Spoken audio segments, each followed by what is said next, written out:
Hello दोस्तों, काफ़ी समय हो गया मोहित चिकने की अच्छे से बैंड बजाए हुए। तो आज सोचा थोड़ी सी बैंड बजा ही दूं। तो बेसिकली हुआ ये कि कुछ दिन पहले मैंने देखा कि ये चार वैदिक बकचोद राजा भोज के ग्रंथ में सर्जरी दिखाने के लिए एक चौमू नास्तिक लॉजिक एंड शोल को बुलाकर सामूहिक तौर पर उसके कपड़े फाड़ दिए। मतलब ये झंडू बाम का दिमाग इतना झंड हो गया कि ये विश्वविद्यालय जी बोलने लगा। अबे झंडू, जब तुझसे कुछ प्रूफ नहीं होना तो अपनी ऐसी तैसी करवाने क्यों आया? पर अब जब इन चार कायरों ने इस लॉजिक एंड स्कूल की आत्मा निकाल ही दी है तो क्या कहे। टॉपिक पर आते हैं। तो इस बकचोद बावली डांग का कहना है कि भोज प्रबंध के अनुसार उनकी नॉर्मल ब्रेन सर्जरी हुई थी और उसकी कहानी ये है कि राजा भोज कपाल शोधन प्रक्रिया कर रहे थे, जिससे उनके दिमाग के अंदर पानी के साथ एक मछली चली गई और वहाँ डीजे बजाकर मस्त पार्टी करी और हुकअप करके अपने बच्चे वहीं छोड़ गई और कान के रास्ते से बकचोदी करते हुए निकल गई।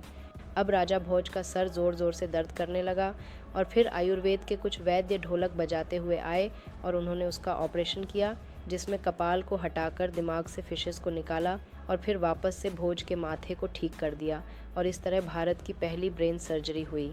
अब इस मोटू कार्तिक का कहना है कि इसने किसी डॉक्टर से पूछा कि ये क्या चीज़ हो सकती है जो भोज के दिमाग में घुसी और हमारी दिमाग में नहीं। तो सर्जन ने कहा, अबे मोट के गुड सुन, टेपवर्म नाम का एक कीड़ा होता है तेरी तरह मोटी तोंद वाला, वो घुसा है। ये बात इस तोंदू को इसके पिछवाड़े के रास्ते से पूरी समझ आ गई, तो इसने उस मत्स्य प्रजाति को टेपवर्म समझ लिया। तो ये है इनका वैदिक विज्ञान।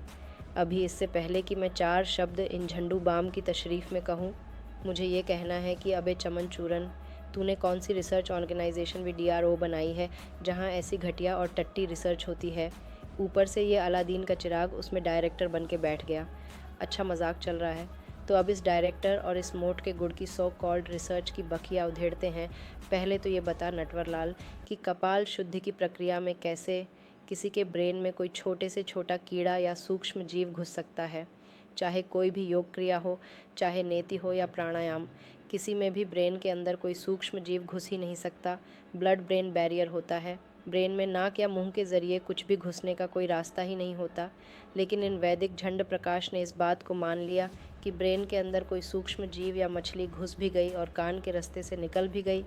अबे मोट के लड्डू, जाके अपनी CT स्कैन या ब्रेन स्कैन करवा, कुछ रिपोर्ट्स निकलवा के देख कि तू कहीं कोई विचित्र एलियन जीव तो नहीं कि तेरे ब्रेन में ऐसा कोई रास्ता हो जहाँ से मछलियाँ या सूक्ष्म जीव घुसते हो। रात भर डीजे बजा के हुकअप करके अपने बच्चे पैदा करके चले जाते हो और कान के हाईवे से निकल जाते हो। अगर इस बुक में ये लिखा हुआ है तो तूने मान क्यों लिया कि ये घटना पॉसिबल भी है? ज़्यादा से ज़्यादा कंटेमिनेटेड खाने के ज़रिए लार्वा ब्लड स्ट्रीम में पेनिट्रेट करके ब्रेन तक पहुंच सकता है और वहां टेपवर्म जा सकता है। इसके अलावा किसी कपाल शोधन से इसका पहुंचना असंभव है और भोज प्रबंध में मत से लिखा है, जिसे यह मोटू नंदन ने एक अलग स्पीसी मानकर इसके अंदर ही टेपवर्म को अर्थ ले रहा है।